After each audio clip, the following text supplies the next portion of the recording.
It's like applying for a job. You have to go on posts and say, I have this book and I need beta readers. No one responds. And that's the way Brandon teaches it. He says, I assume you want to write a book and publish it, either self-publish or go out and get an agent. So I'm going to teach you how to do exactly that. Absolutely not. That you hit the nail on the head in a way that I don't think anyone has ever asked. It can get very overwhelming, but I think the best way to think about writing is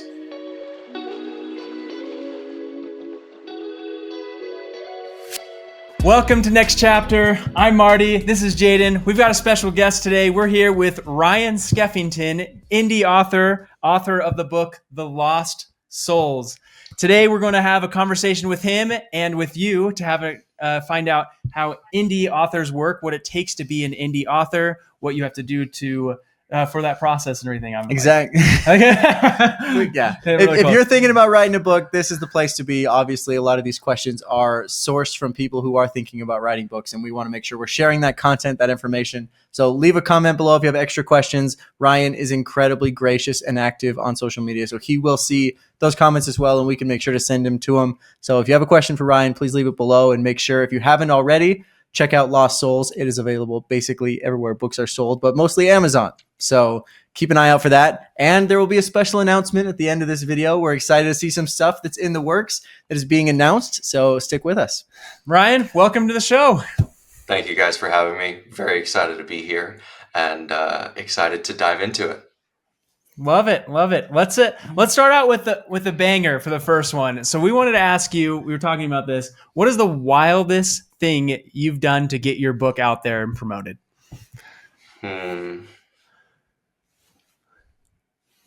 Wildest thing that I've done. I have walked around the mall and gone into different stores and tried to see if I could place it on people's shelves. Like, where can I get this that's not a standard bookstore that someone would be like, oh, that's cool. Can I sell it to that store owner and be like, hey, I'll sell this book to you for $3. Will you put it on your shelves? No way. Wow. Did it work? Were you able to get any takers for it? Yeah, I got one. No way. Yeah, That's so awesome. It's like when you go to some random place and they've got like the candy up front that has nothing to do with what they sell in the store. I was like, maybe I can get one of those shelves at the very front, like someone's checking out, and I was like, maybe I can get someone to buy this thing. That's really cool. Door-to-door sales works. What was the place you got it into? You know those mall shops that sell like anime nerd paraphernalia that have nothing to do with books, like a Hot Topic almost? Yeah. Okay. Yep. Yeah. Okay, it wasn't Hot Topic, but it was a store very, very similar to that. Wow, no way. Mm-hmm. Door-to-door sales have been the most effective solution because everyone on social media does the post and the TikTok and the Instagram. And when you get someone's time, you can get to know them a little bit and find out what they like. And then you're like, oh, I have this book that has 10 different things that people might like. You can connect with this one thing and say, oh, this is a found family story. You would really like that because that's something you've told me that you liked. You go to a different person. They're like, I like turning my brain off and superheroes. And I'm like, cool. This has Power Rangers with Halo armor. So like you can sell it differently based on the audience that you're talking to.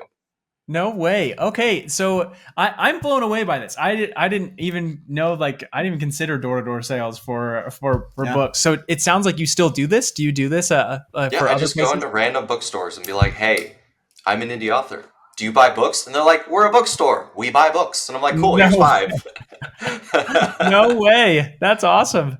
Have you been able to go back to these stores and like restock it all? Have you had any success with that? Yeah, I've actually done one restock here in Oklahoma City.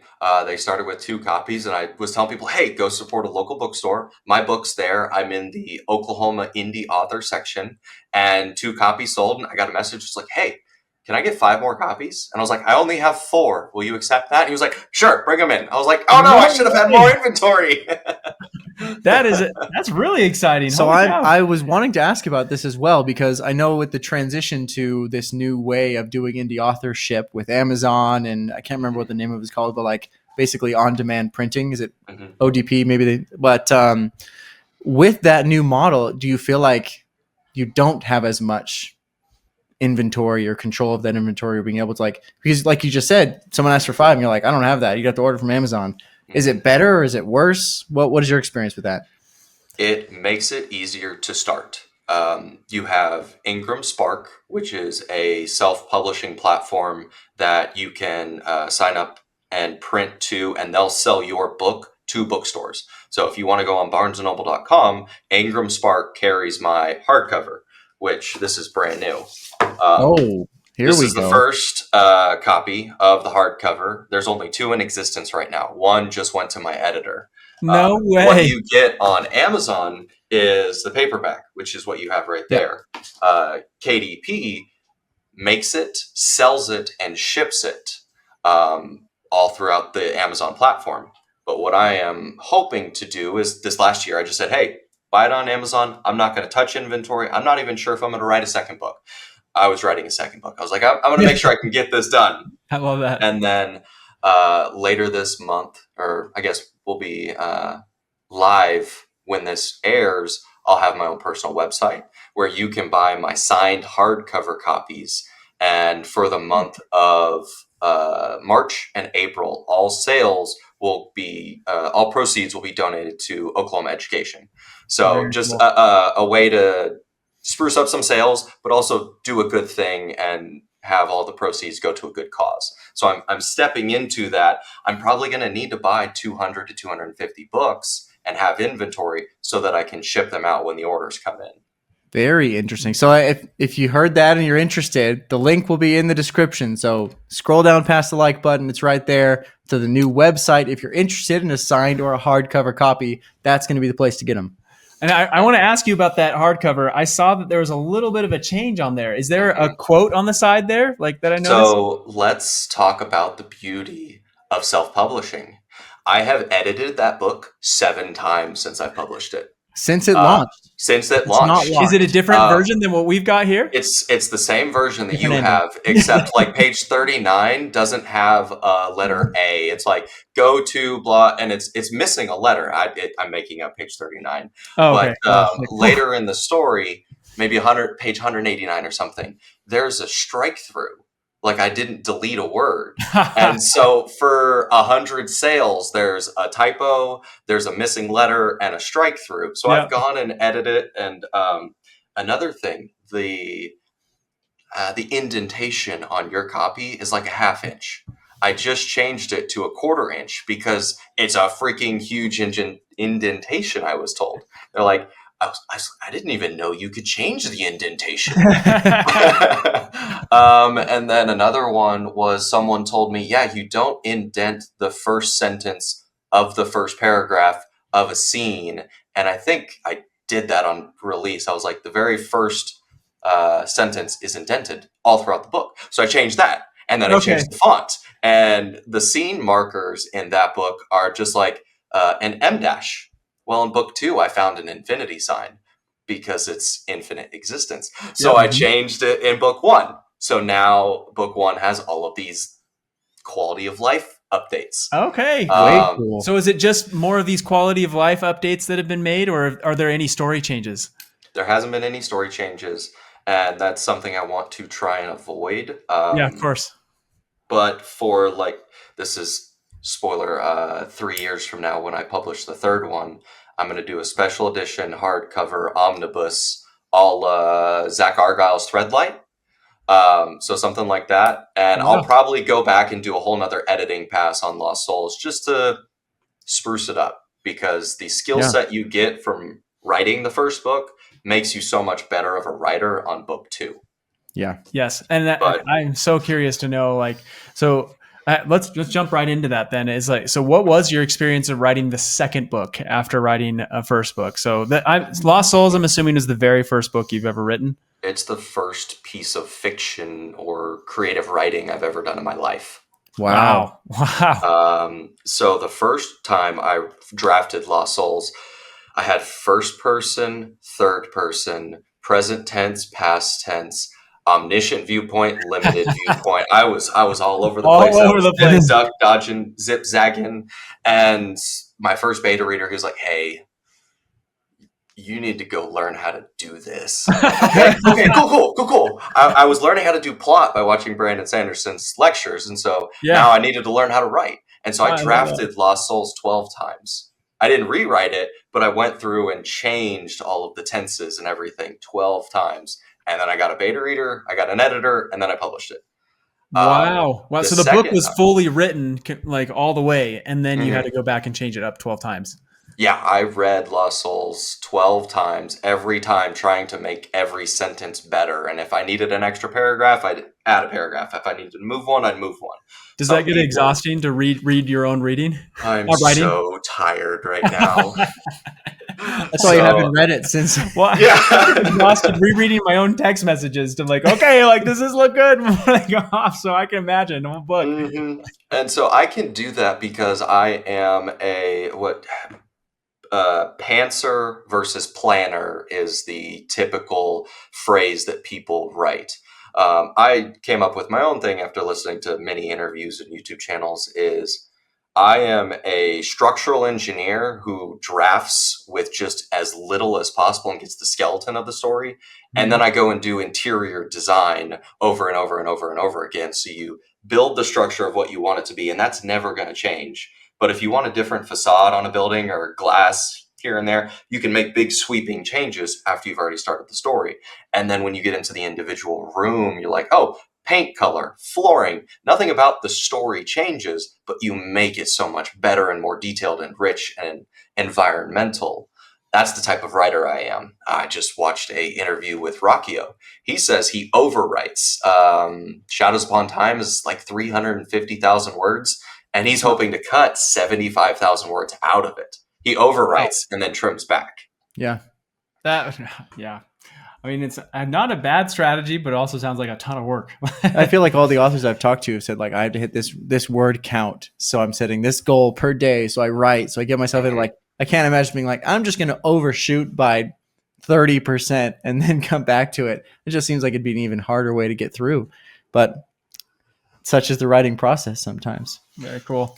So I want to go back. So we kind of went down this way. And what point did you decide you wanted to write a book and become an indie author? We talked earlier off call about football. I'm slowly stepping away from football because of how much internal agony it causes me. I'm a Tennessee Titans fan, and we went to their playoff game in 2021 against the Cincinnati Bengals, drove 14 hours to Nashville, and they lost with 2 seconds left with a 53-yard field goal. So just absolutely soul-crushing. And we were driving back the next day, 14 hours. And I was sitting in the truck and driving, and I was like coming up with just daydreams. And then I thought of X-Men, where Magneto lifts the security guard when he's in prison because he's got too much iron in his blood and rips it out and he escapes. And I'm like, damn, Magneto's OP. What if the government do that? And that was the origination of the story and one of the key details of how the world works in Lost Souls. And I'll try not to spoil it. I love spoiling things because I just love talking about it. But that was the founding idea. And I was like, what if that was a real thing? And I was like, I wonder if that book's been written. I don't read a whole lot. I might as well write it. I love that. I also love that you're not worried about like, oh, what if it's similar to like, I'm writing this because I want to write it. I'm just going to write it and move forward. Like, this is my story because I came up with it, whether someone else did or not. I think one of the things that we were curious about is along the lines of like, when you're going to start, what was the thing you were most afraid of in that whole indie author process? And then did it happen? Ooh. Two things. One, I was raised by a national champion winning 2-time wrestler. So I was raised to win. Not finishing the book and not publishing would have been a loss in my mind. So that was number one fear. Book is published, so we won. And then the next one, which is I think something indie authors deal with daily and something I've talked with friends and whatnot, is reviews. Reviews can be very difficult to stomach because you put 6 months to 3 years. I'm blanking on the name. I think his name's Sam. He wrote the Elements of Time story. He worked on that for 10 years. So indie authors put so much effort into their stories.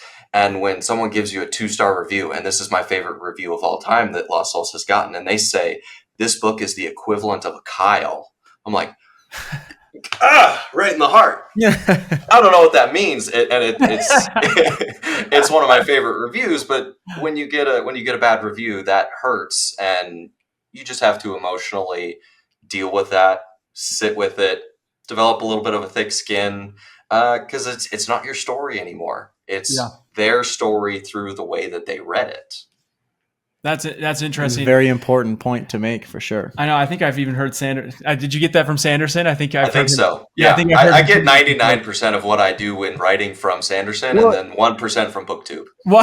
Which is great. Probably not our BookTube because they're not very helpful. But we have talked about that same concept of like when you read a book, are you obliged to read it the way the author expects you to read it, or are you able to take your own reader's license, similar to artistic license, to say like, this is what impacted me and this is why I liked the book, even if that's not the thing that the author was intending to convey. And that's something we've talked about here too. And I think that's just, it's cool to note that there's very competing camps on that. And there is a lot to both. There's a lot to reading a book the way the author intended it to be read. And there's a way to reading a book just because these are elements of books that I really like. And some people read books very differently. I just think it's a very interesting thing to hear. I'm glad that that's the way you think about it. There was a really eye-opening experience I had when writing book 2. I learned from my mistakes of book 1, and this book has had 8 beta readers and 5 editors. So like the polish on Eternal Dreams is so much more clean and fine than Lost Souls. But one thing that happened was a reader really hated the way that I ended it for a certain character because they felt I was unfair to him. And I'm like, interesting, let's talk about that. No, because I'm trying to set it up in a way that you feel that something else happened, and then I subvert it. And he was like, I don't like the way that you did that. And I'm like, cool, let's talk about it. And I was like, hey, I added a sentence of foreshadowing to try and make it a little bit easier for you to digest. And he goes and reads the conclusion again. And he's like, I skipped this page. That's why I was so angry. Oh. And so I had to learn, sometimes people just don't read the whole story. They skip pages. I've never. Unbelievable. That's crazy. I mean, I know my wife likes to read like the last chapter of a book to see if she wants to read the book, which is weird to me. Blows me away. Yeah, no. I've never heard of people just skipping book pages. Like, I'm just going to move along. I don't know. It was an accident. He didn't know. I think it was an accident. Oh, Yeah. I was just like, it doesn't look like one I want to read. Move on. Well, either way, he accidentally missed it, or he was like, maybe my eyes glazed over. Maybe I got distracted. Maybe my wife was talking to me while I was reading this page. You miss a single sentence in a novel, and it can change your entire experience based on what that sentence was. Well, honestly, this is why I'm such a slow reader, because I feel the need to catch every single word. And I'm the kind of person who will like be reading your book, and then I'll be reading this part, and then I'll flip back several pages and like, are they referencing like this over here? Like, we love you for that. Such a slow reader. We do reference back. We love you for that. Yeah. I am just not that way. I never reads turn the 80 pages backwards. like in an hour. It blows me away. I get into the zone, and it's just the pages are just going, and you're just like basically experiencing the whole story, which I think is amazing. But I never turn pages backward. Oh my gosh. Like, I just have to like hopefully catch the story along the way. Maybe I'm like this guy. Maybe I missed a page and I don't even know it. I can't not turn back pages because I want to know every single thing they're talking about. Like, I want to make sure I'm not missing a single piece, because I feel like I'm missing out on like the experience that the author intended if I don't catch every single piece. I don't know why. Do you go back to questions on tests and stuff? Like, yes, go back to- all the time. Like, I'm 100% there. And I don't know. That's just how I am. I don't mind going back, but that's why I'm always the last person to finish a test too. Also, always score one of the highest, but then it's worth it. It's worth it for me. If you enjoy the book, it's worth going back. If you do well on the test, it's worth. And if I enjoy the test, it's worth going back. Just kidding. But what's more valuable, reading 6 books 90% of the way, or reading 1 book 100% of the way? That's what I'm talking about. See, this is why I enjoy books a lot. It is a big part of it for sure. That's really cool. It's good. So you were mentioning that you listen to a lot of Sanderson for lecture series and things like that.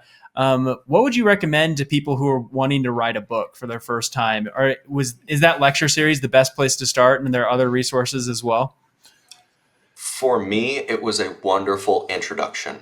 I view it as a introduction to creative writing, sci-fi, fantasy, and that's the way Brandon teaches it. He says, I assume you want to write a book and publish it, either self-publish or go out and get an agent. So I'm going to teach you how to do exactly that. I think it's a fantastic course. I've watched the 2015 one. I watched the 2019 one. I'm watching the 2025 one live right now, and I've watched them multiple times. However, there are infinite number of resources out there. Making writer friends has been spectacular to me because they read my work, they critique it, they point things out that I do, and they teach me why that's not a good thing. I've been fortunate enough to catch individuals who are trying to break into editing as a career, and I give them my manuscript and we teach each other. So instead of a manuscript swap with another writer where I give you my writing and you give me your writing and we critique it, I give them my writing and they critique it, and then I critique their editing because I know what it's like to receive a service for them. I'm like, hey, this was my experience as a customer. Here is what I would expect if I were to pay you $1,000. I've hired 3 editors and I've used 2 brand new ones. So I have a little bit of experience assisting and buying as a customer. So having editors kind of like be a test subject for me has been actually super helpful. And then books like On Writing, which is Stephen King, Save the Cat writes a novel. Many great, smart, talented individuals who are not me can teach you writing. Very cool. I love that. I love the idea of a group too. I think that's so underrated for a lot of different skills that you want to learn, like especially because they don't have to all be experienced, accomplished authors. It can just be a group of people who want to write well, and everyone has a different skill set. You bring that all to the table and you help each other. That's the way to stay motivated. I think that the motivation is a big thing. I don't know how how long it took you to write your book, but did you ever get stuck along the way? Like, how do you get out of that? Is it your group that kind of helps you pull through? Yeah, I'm going to do a big shout out to Audrey Hopper. She is my developmental editor and pseudo line editor for Eternal Dreams. She was one of those individuals who's an avid reader and wanted to get into editing as a career. And Dave Lawson, another indie author, introduced me to her, and she looked at Eternal Dreams, gave me a dev edit, and I paid her for her time, not because I hired her, but I was like, this is the right thing to do. You worked many hours, and that allowed her to go and take a course. And so everything that she learned in that course, she was like, hey, I want to look at the book again because now I have skills. And I was like, fantastic. I'm so freaking tired of this book right now. I need someone to tell me that I'm good at this.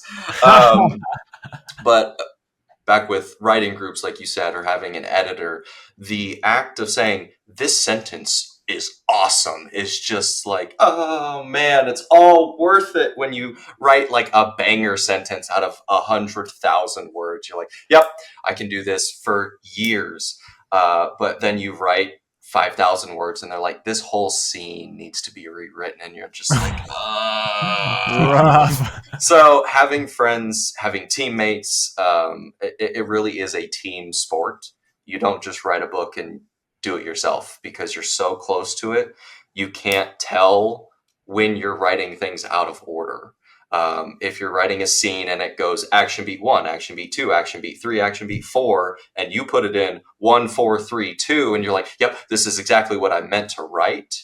They're like, hey, you put it in the wrong order. And you're like, I would have never seen that because I'm focusing on the word choice at this point. Interesting. Wow. So many pieces to that. It honestly is intimidating to get into like the mountainous project that is, I have this idea in my head, and now I have to go through all of these steps and do all, like, think about editing and think about audiobooks and think about platforms. And now I'm like line editors, and I don't remember the draft editors. What was dev editors? I think you mentioned. Yeah, so I think the general consensus of what I've been taught is developmental editor. They read it. Well, you can start with a manuscript critique. They read it and they give you a paragraph of like, this has legs. Cool. Developmental editor will read it, tell you everything about your plot, your scene, your characters, and say, here's what's working, here's what's not working, here's what I'd recommend that you fix on a structural level to make this a better story. And then once you get through that, someone will do a line edit where they go line by line, paragraph by paragraph, scene by scene, and say, this scene works. These paragraphs work. This sentence is really clunky. You need to rephrase this. And then you get into the very nitpicky of, you said blue. I think turquoise is more applicable for this character, like very nitty gritty. And then you get into proofreading, which is commas, colons, sentences, strike throughs that are making it. And so it can get very overwhelming, but I think the best way to think about writing is you're doing it one word at a time. It doesn't matter how long it takes you. Some people just write one word after another, one sentence after another. If you get a paragraph in a day, that's a win because you have more words today than you had yesterday. So one step at a time, one book at a time.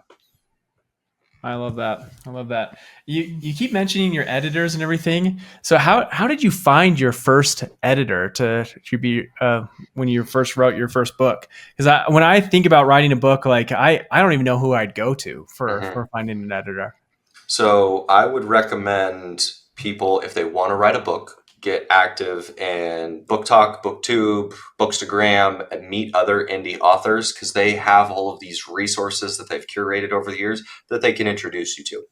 When I was writing this, I didn't know BookTube was a thing. I didn't know Book Talk was a thing. I hadn't read anything fiction-wise in over a decade because I love nonfiction. So I was stumbling through this process just through YouTube and Reddit.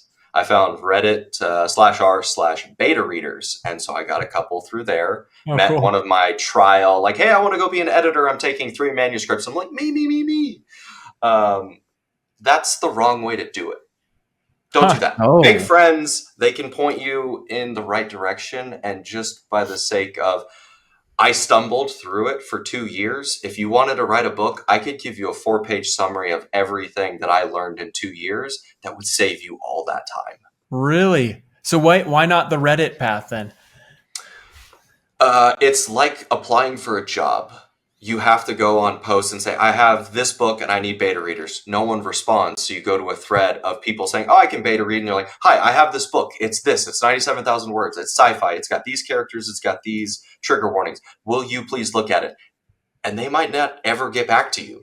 And so you're just sending requests out into the void of, hey, I need help. Will anyone do this for free?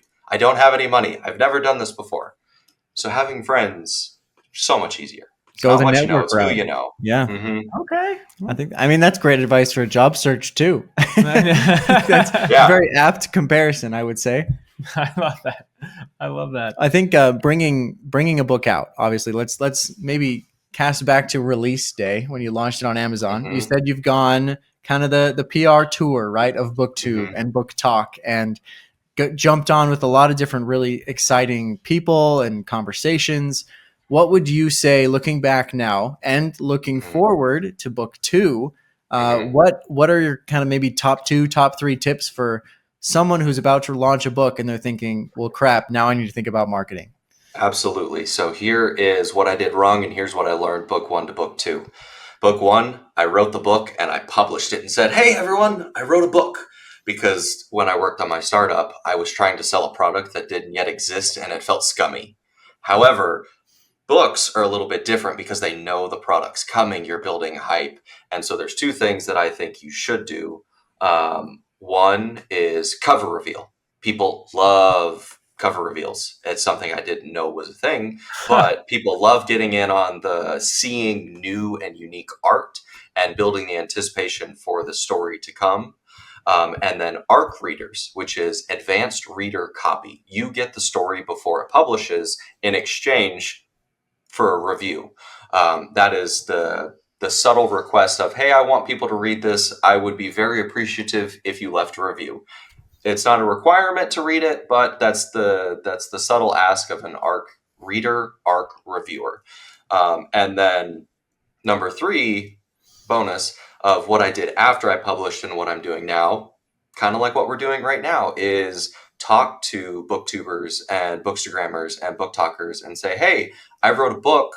You have a YouTube channel. I see you do interviews. Can I be a guest on your show? I would love to go in depth of the indie author process, or we can talk about the book. I love talking about the book because I wrote it.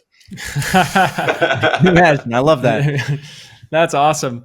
So what would you say that you found success through going through the BookTube route and talking on YouTube? Would you recommend that route? So I am a little unique in that I really don't care if this book sells at all.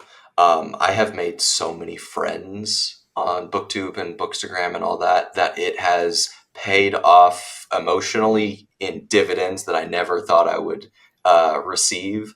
I'm in multiple Discords now with people that I absolutely love spending time with. And like, I'm planning vacations next year to like meet these people in real life because the relationships are so special. But it did sell books. When you are marketing something, the standard marketing teaching point is a customer needs to see your product 5 to 7 times to be comfortable enough to purchase it, unless it's a problem that you're actively solving. To go from cold lead to customer, they need to see you multiple times. And so scheduling an interview once a week for 3 months, people were able to get to know me and get to know my story, get to know my origin, get to know why I wrote this book, what's special about this book, and get comfortable with the idea. And what I found is, for indie authors specifically, they buy the author, not the book.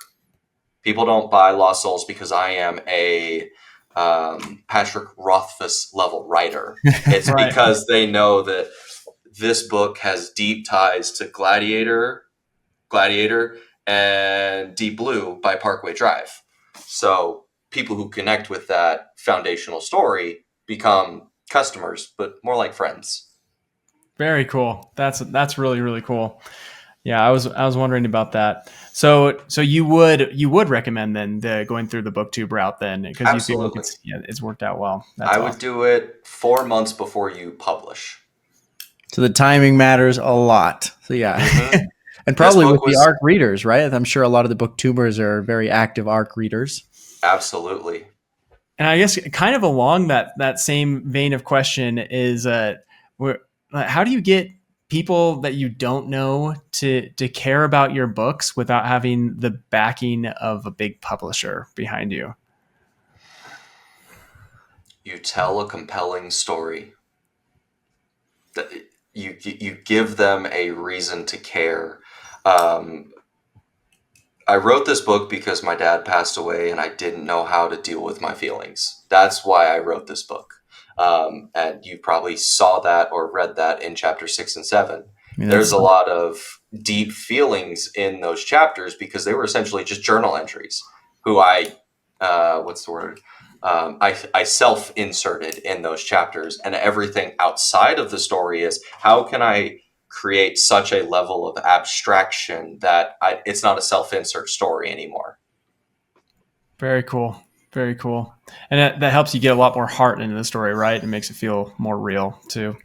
Yeah. There was a lot of crying while writing this book, just because I was listening to emotional music, listening to songs and reading stories that reminded me of my dad. And so it helped me celebrate remembering him, all of the great characteristics of him. My dad's Pentalux in this story. So the daydream where he's remembering hugging his dad, who had to shave twice a day because his stubble was so thick, and he would just grate his cheeks on his children. That's a self-insert, write what you know type of memory that, like, I got to share the world that cool memory of me and my dad. So and that's special, yeah. Yeah, I thought that was super cool. And so that's why I wrote book 1. And then at the end of book 1, I was like, hey, this is really cool. I like this writing thing.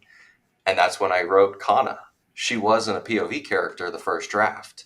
Wow. And so everything that Kana did was so that I could keep writing in this world and writing in this story. And so it's a little bit experimental when we get to the whole trilogy of Kana in book 1. That's the first third of her hero's journey. But you're so focused on Ned Stark, you think he's the main character. Yep.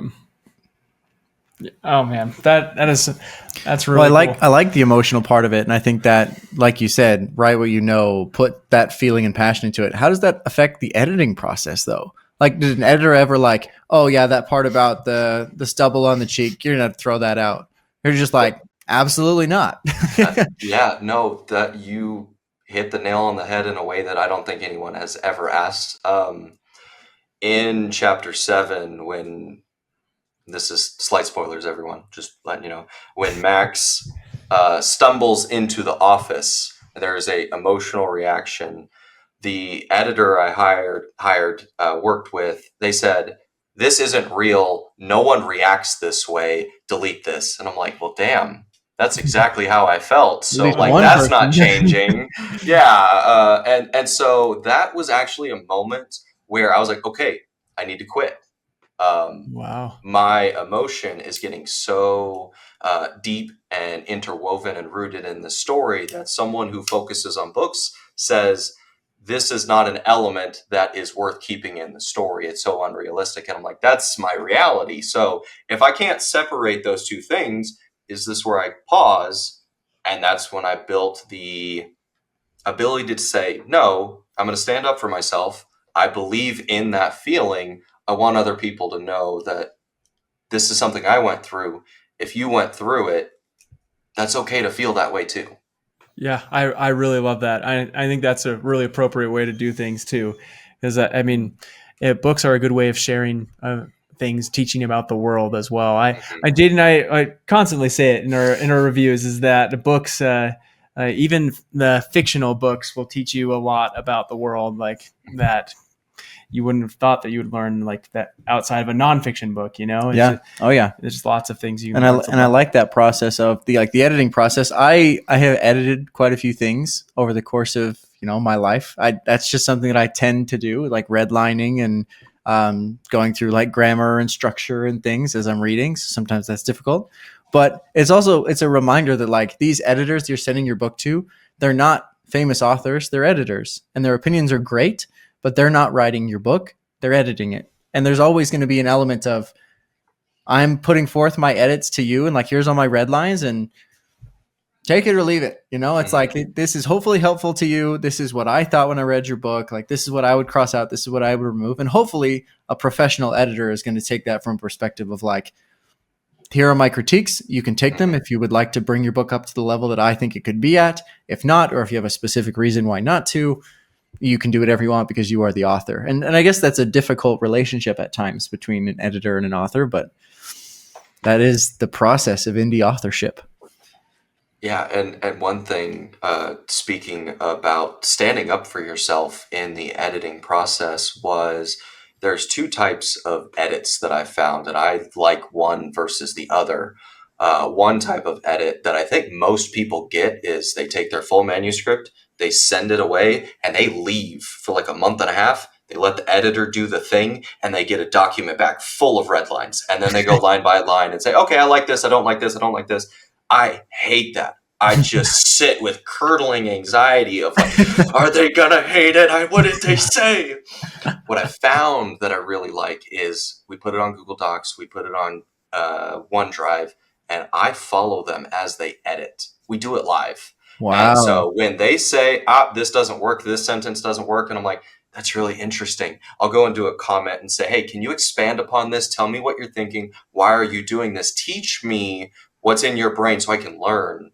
And that's helped me as a writer understand. Very cool. I love describing things through breath, like out of breath, wind knocked out of you, scratchy throat, lungs on fire. Yep. That's my go-to description because I was an athlete. I know what it's like to have a 210 beats per minute heart rate. Editors are not athletes, so they don't they don't know what that feels like. And they're like, your characters breathe a lot. And I'm like, have you been in battle before? You're fighting all the time. and it's fair, because when you're a reader, you don't want to read the same thing over and over and over and over and over and over again. And so that collaborative teamwork, I can change the description to, what does it feel like for your muscles when your legs give out? What does it actually feel like when your shoulders fall forward? And you have to catch yourself to make sure you don't fall down. And so I love that style of editing where we're doing it together. And sometimes I'll straight up say, leave that sentence alone. You're not changing it. I love it, even if it's wrong. Because I love poor grammar. I love repeating things. I love writing things in threes. And so, like, I love cutting out conjunctions. He did this and enjoyed this. He did this, enjoying this moment. Like, I skip that conjunction so the sentence flows a little bit. It's grammatically incorrect. I just like the way it sounds. Yeah, and that is the art. I love that. Mm-hmm. Well, definitely glad you're standing up for yourself in the book. I think it's fun to read because it has that passion in it, and we're definitely excited for what is coming in the future. And I think you mentioned you had a bit of a surprise for us. Absolutely. So with us talking about the mistakes that I made for marketing, here's what I'm going to fix and learn for book 2, Eternal Dreams and the Infinite Existence series. I have prepared a cover reveal trailer, and so we'll play that right now.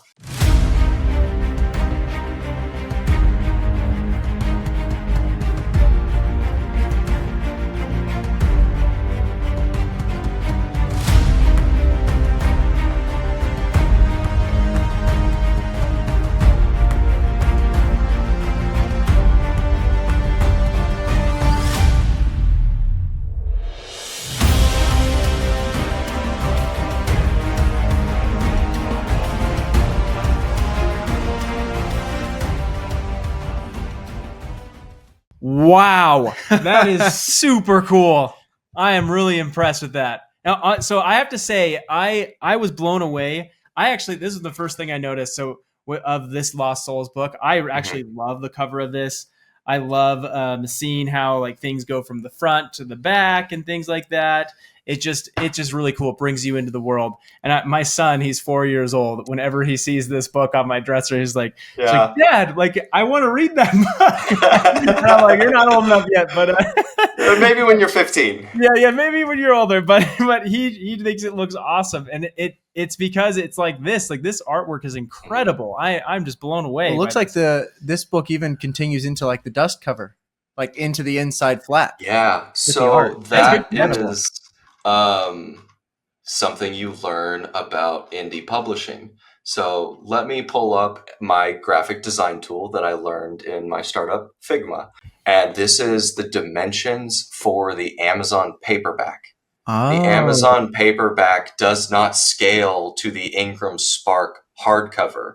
And so this Ingram Spark hardcover has an interior flap that this picture, it runs out of picture. Yeah. And so I had to ask my artist, hey, can you make me more art? Very so that I can have. That's where the quote came in that we don't have. Mm-hmm. Yeah, what does the quote say? I'm like dying. So this is new, maybe from y'all's Infinite Existence book 1, and then like the number on the spine. That's something y'all don't have. That's new. Oh wow! Is it just a quote from the book? I can't read that small text. This guy up here on the left. Right under the Lost Souls, like second S. Yeah, that's Infinite Existence book 1. Oh, okay. That's what it says. I thought it was like a quote or something. So if people are interested in this version of it, really the only way to do that is one with the dust cover, which is a hardcover, and that's on your website. Which is going to be on ryanskeffington.com. Nice. Very cool. So cool. This is what it looks like. You have this 24 by 12 sheet of paper that you need to get your art to match up on. This is the template that they provide. You need to make sure everything lines up so that when your book prints, the cover's on the front, the interior flaps on the interior flap, and the back's on the back. It's the little things. Wow. That'd be the hardest part for me. I'd be like, I gotta flex the network, I guess, to find someone who can. This was very finicky, but I stumbled through it. That's one of the things about being an indie author. It's like you're running your own business. You have to wear all of the hats, and you can hire an art director that's different than an artist, that's different than someone who does typography. So there's 3 people that could theoretically work on your cover. And so let's go back to... How did you find your artist again? This is a great question. I was on Twitter and I saw a guy's drawing and I was like, dude, you are sick. Can I hire you? I will pay. I won't be one of those guys like, you'll get exposure. And he was like, cool. Yeah, I've got a 3-year wait list. Oh, I need this in 3 months. And so he never responded. And so I went to his Twitter page. I went to his follows and I scrolled down and found an artist that I really enjoyed. My artist's name is Christopher Cant. Spectacular. He's worked with Petrick Leo and The Broken Binding to come up with some new artwork for special editions. And so this is what I provide Chris. That's the art direction. Okay. And so I have, let's go to this one because this one's a little very bit cool. So kind of just like a... It's like a Pinterest board, but for people who don't know how to do organization. Board. Yeah. And this is really embarrassing. I'm one of the people who don't have an imagination. Like when you say picture an apple, I would disagree with based on the book, but no, I can't see the images. Like when you read a book, you can see the movie in your head. I don't have a movie. And so I can't see the thing. So I have to go out and find reference images. What do you see when you read a book? I see the words. Does it? I feel the feelings. Interesting. Like when I read Red Rising, none of the characters had faces until I saw fan art. Oh, okay. So it like you do kind of see scenes in your head, but no one like it's all gray blurs. Yeah. Okay. I kind of understand that. I'm mostly like that until like I usually pair like people with actors and actresses that like I know like, but it usually takes me a while to get there. Yeah, dude. Anyways, my movie's in HDR over here. That's my favorite part. That's fantastic. That's why reading fiction is tough. That's why I probably miss things because I'm distracted. Probably makes it easier for to read fast because you can just see the scene in your head. Maybe it does. Pretty cool. Anyway, so you said earlier when you first saw this, I read Red Rising. I wanted Ratchet to look like Cassius. And so Kana is Zendaya, like that's canon, and Ratchet is Cassius. And so I gave him some of the design elements that I wanted, gave him some Mass Effect armor, gave him some background, pulled this AI ice giant, and I was like, make him look like Ronnie Coleman. So you get this. That is so wow. Cool. In book 1, you meet the Titans. In book 2, they're here. And so that's these characters right here. Yep. Oh my gosh. That is a fantastic cover. Isn't it just amazing? He was able to take this piece of work right here and turn it into that. Can you zoom in a little bit more on that on the Figma file? Absolutely. I'm just like, that is just so cool. It's just so cool to see your process here. I love processes. I also have a 18-page Word document. So like you see the number 1 and number 2 here. I didn't really continue this. I just did physical descriptions, but I was like, 1, this is Kana. This is the text description from the book of her armor. This is the pose I want her in.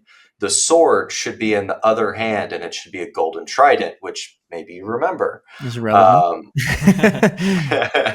And then this character right here, he's equally important, but I didn't want him as tall. So you see that there's a vertical elevation that has actual symbolism or metaphor. Like there is stature in the positioning of the characters. And the Titans, notice how they surround the 2 main characters. There's allegory to protection that those characters provide for our point of views. Very cool. This is great. Oh man, I love that. I guess my last question over this I've got to ask you then is so what books were you inspired by most? Is it Red Rising was the most inspiration? So The only fiction book I read before I wrote Lost Souls was Dune. And then after I wrote Lost Souls, I read all 6 Red Rising books last year. Okay. And while I was drafting Eternal Dreams. Okay, cool. I just mentioned that just because you were talking about Cassius and trying to make characters look like him and things like that. So I was just curious. That makes me even more excited for Eternal Dreams then, because Red Rising is fantastic. I'm a big Red Rising fan. It's all over my TikTok algorithm right now. I can't skip it. It's so good. So were you not a reader before you wrote your first book then? Because I don't have the ability to see the movie, I read nonfiction. So everything I do is a business book, a history book, a self-help book, a leadership book. Half of my shelf is economics. So nonfiction. Indie author or writing a book got me into reading fiction. So it's backwards. Most people read and then want to go write. Writing made me a reader. Very cool. That is an awesome story. I think that's especially because it's so relevant to a lot of people that watch these videos, and it's really been fun to share the story of what that looks like and what that can look like and what success can look like, right? How really getting your story out there is the win, like you mentioned, is the success. And obviously, thank you so much for taking the time to be with us, to share your story, to share your tips and tricks. I think if we can leave it with one quick rapid fire question, it's what's one myth of indie authors that is incorrect and you just want to clear the air and make sure prospective indie authors aren't distracted by? The one myth that I think I've heard that I never believed was writing is for a certain type of person. Writing is for someone with a certain skill set.